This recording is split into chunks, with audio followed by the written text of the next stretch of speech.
আসসালামু আলাইকুম।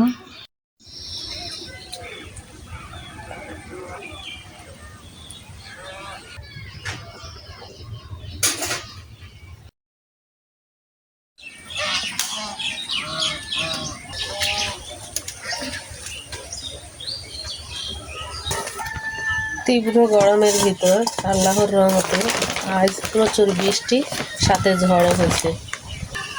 মানুষ গরমের হাত থেকে রেহাই পাইছে, তেমনি গাছেরাও জীবন ফিরে পাইছে। সেই সাথে গাছ থেকে প্রচুর আমও ধরে গেছে। পুকুরের মাছেরাও শান্তি পাইছে, পানি ঠান্ডা হয়ে গেছে। তাই তো পুকুর থেকে ধরা আমি কিছু তাজা মাছ নিয়ে নিলাম, সেই সাথে আমি এই ছোট মাছগুলো নিলাম। গাছ থেকে তো অনেক আম পড়েই গেছে, তাই আমি একটা আম সাথে কিছু টমেটো নিয়ে নিলাম। এবার মাছ কেটে আমি ধুয়ে পরিষ্কার করে নিয়ে আসবো। মাছ কাটা ধোয়ার পর্ব শেষ করে এবার চলে আসলাম রান্না করার কাজে। সামান্য লবণ দিয়ে দিলাম, সামান্য কিছু হলুদের গুঁড়া। হলুদ লবণের মধ্যে মাছগুলো আমি মাখায় নিলাম। এবার চুলায় একটা কড়াই বসে তাতে আমি সামান্য তেল দিয়ে দিলাম। তেল গরম হয়ে গেছে, হালকা মানে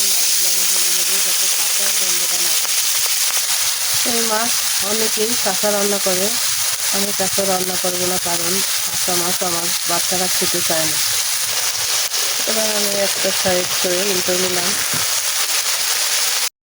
মাছ ভাজার পর চলে আসলাম পরবর্তী কাজে। আমি আরেকটা কড়াই বসা দিয়ে এর ভিতরে আমি 1 কাপ সাদা তেল দিয়ে দিলাম। এদিকে আমি কিছু উপকরণও কেটে কুটে নিয়েছি। 1 কাপ পেঁয়াজ কুচি দিয়ে দিলাম তেলের ভিতরে। কিছুক্ষণ ভেজে নিয়ে পেঁয়াজ লাল করে নিলাম। এবার কিছু পেঁয়াজ উঠিয়ে নেব। একটা এলাচ, একটা দারচিনি আর একটা তেজপাতা করে দিয়ে দিলাম। কিছু কাঁচামরিচ কুচি দিয়ে দিলাম। আদা রসুন জিরে দিয়ে 1 চামচ করে বাটা দিয়ে দিলাম। 1 চামচ পরিমাণে লাল মরিচ বাটা দিয়ে দিলাম। সামান্য গোলমরিচের গুঁড়ো দিয়ে দিলাম। 1 চামচ ধনিয়া বাটা দিয়ে দিলাম। সামান্য লবণ দিয়ে দিলাম। 1 চামচ হলুদের গুঁড়ো। 1 চামচ সয়া সস দিয়ে দিলাম। এবার 2 চামচ আর 3 চামচ আচারের তেল দিয়ে দিলাম। মাছের শুরুতে আচারের তেল দিলে খিচুড়ির স্বাদটা বেশি হয়। দিয়ে দিলাম আমের কুচিগুলো। কিছুক্ষণ কষিয়ে নিয়ে এবার টমেটো কুচিগুলো দিয়ে দিলাম। সামান্য কিছু পানি দিয়ে নেড়ে চেড়ে কষিয়ে নিলাম। এবার এটা ঢাকনা দিয়ে কিছুক্ষণ চাপা দিয়ে রেখে সিদ্ধ করে নেব। ফিরে আসলাম 2 মিনিট পর। আমার টমেটো দুটোই সিদ্ধ হয়ে নরম হয়ে গেছে।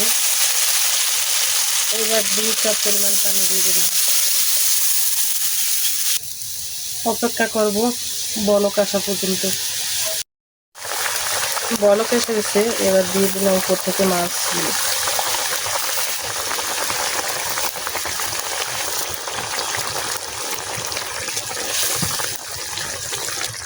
এবার উপর থেকে আবারও আমি ঢাকনা দিয়ে চাপা দিয়ে দেবো 2 মিনিট মতো, যাতে মাছ ভালোভাবে সিদ্ধ হয়ে যায়। 2 মিনিট ঢাকনা দিয়ে সিদ্ধ করে নিলে এতে করে মাছের ভিতরে মশলাগুলো পুরোপুরিভাবে যাবে। ফিরে আসলাম 2 মিনিট পর। ঝোল মাখা মাখা হয়ে গেছে। উপর থেকে আমি কিছু পেঁয়াজ বেরেস্তা দিয়ে দিলাম, সাথে বাড়িতে লাগানো ধনিয়া পাতা দিয়ে দিলাম। যে ধনিয়া পাতা আমরা বিলাতি ধনিয়া পাতা নামে চিনি। যারা কাঁচা মাছ রান্না করে খেতে পারে না তাদের জন্য এভাবে রান্না করলে খুব ভালো হবে।